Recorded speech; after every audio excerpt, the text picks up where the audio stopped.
recent years, parents, children and the early years and childcare staff have been let down by successive governments that really have just closed their eyes and their ears to the significant investments that were required in this sector. And so we're coming, for years we've been left behind, and it is going to be really hard for us to catch up with that system. I think there was a real eye-opener during COVID exactly how important this sector was to the Irish economy. I think oftentimes it was just seen as an issue for young families, nothing really to do with anyone else in society, but it was really clear that without a very strong and affordable childcare sector, that really the economy crumbles. And primarily you see women not being able to take part in the workforce. So really what we need in this country is we need to value it, and we also need to make sure that we create a society where there's choice available, because each family is different, the requirements are different, each child is different. What might suit one child won't suit another child, and therefore there needs to be significant choice for parents when it comes to the provision of early years and childcare. And it needs to be a decision for a mother or a mother and a father as to what services they want.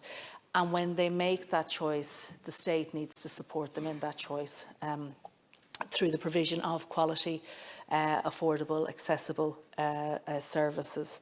And we haven't seen that happen to date. And there is a very, very big gap there. Now, I do acknowledge the efforts that are underway by the government to address the problems of the high cost and the low pay in the sector. And this includes the transition fund from the EWSS, the JLC's announcement on the employment regulation order for the sector, and the full rollout of the core funding model, hopefully this September. And I do acknowledge that that you've invested 221 million in this budget, and compared to what other governments have done, that is a significant amount of money when you compare it. However, as I said, the bar has been very low, and when we look at the Sinn Féin motion, I suppose there's two key points to it. The first is in relation to whether or not it's enough money. Because whilst we can agree on the destination, I suppose what's a question here is the speed of the journey as well. How quickly will we get to that destination? And if we're looking at whether or not that 220 million is enough, then I and the Social Democrats would have to say no. It's clear that when you look at it, like parents in Ireland pay some of the highest fees in Europe. Childcare staff are one of the lowest paid workers in the state, and the quality within the sector does not adequately reflect the high fees paid by families. Ireland spends the second lowest amount of money on early childhood education and care in the OECD. And so, Minister, when you say that you have capped the fees at 2021 levels and see it as a positive, because for the first time fees have been capped, you've actually capped them at the highest level in the OECD. And so what we're seeing is that I can understand the two-phase approach you're taking. You're dealing with the staffing, you're dealing with the pay, and that needs to be done. But childcare is a partnership between the provider and the parents and the state. And out of that picture, that jigsaw, the parents haven't had a fair shake here, I don't think. When we talk about the cost of living increases, we're talking about the fuel costs and the food costs, but childcare costs are a huge stress on families. And we heard earlier on about some families stall having children, or they don't have children, or it just impacts on every element of your life, that cost. And I must say, as a parent of 4 children, and my youngest is 6, I know the relief when you get to that point where you're not paying out that money. It's a constant stress on any family, and particularly those that are on low wages.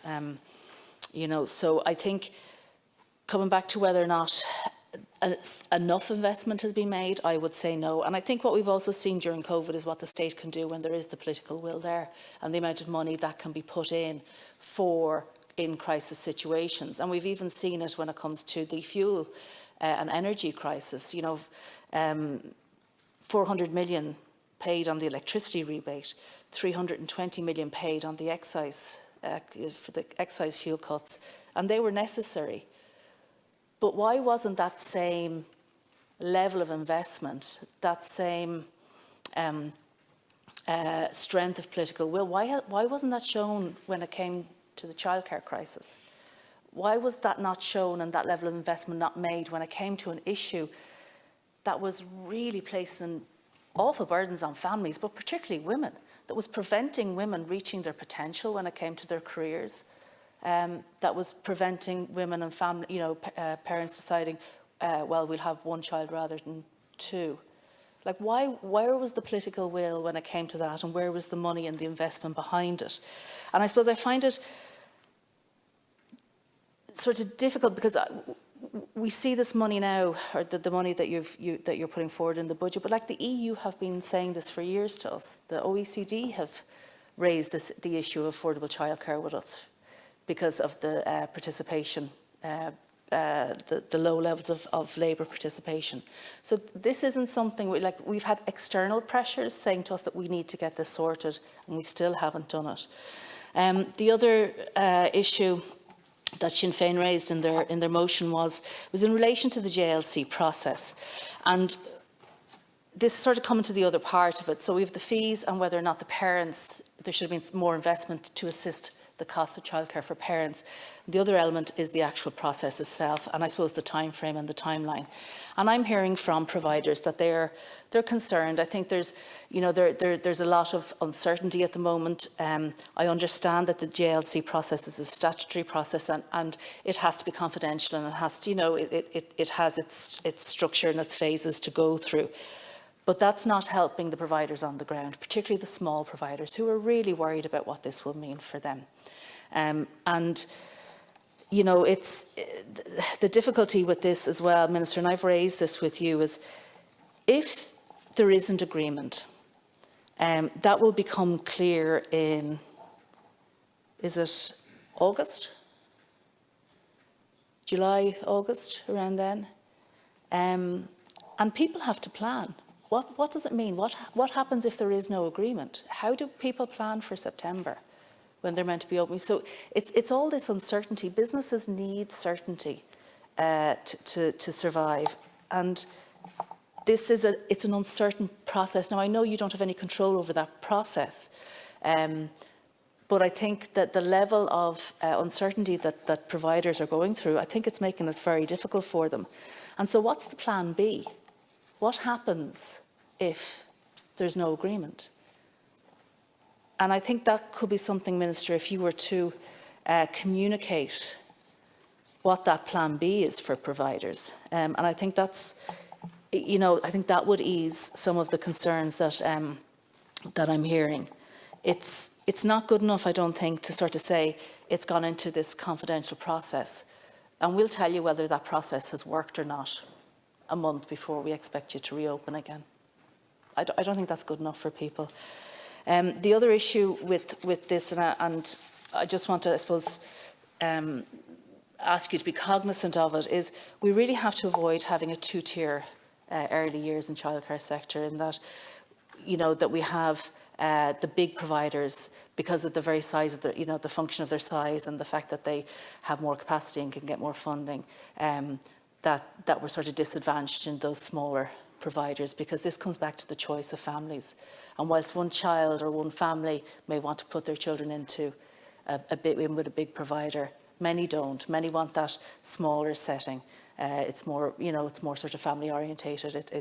It provides a different caring environment, I think, for children. And so what I would ask is that you're cognizant of making sure that that doesn't happen, and supporting those smaller settings as we transition, because it is a transition, and it's a necessary transition. And I think it was always going to be challenging, but I think there are measures you can take to make sure that particularly those smaller providers don't, that there's not too much concern or stress or pressure put on them. But this is a crucial process, and I would ask that you review and see whether there is something you can do in the event that the JLC process doesn't come to an agreement, because I think that is a huge risk, and I would ask that you look into that, Minister. Thank you.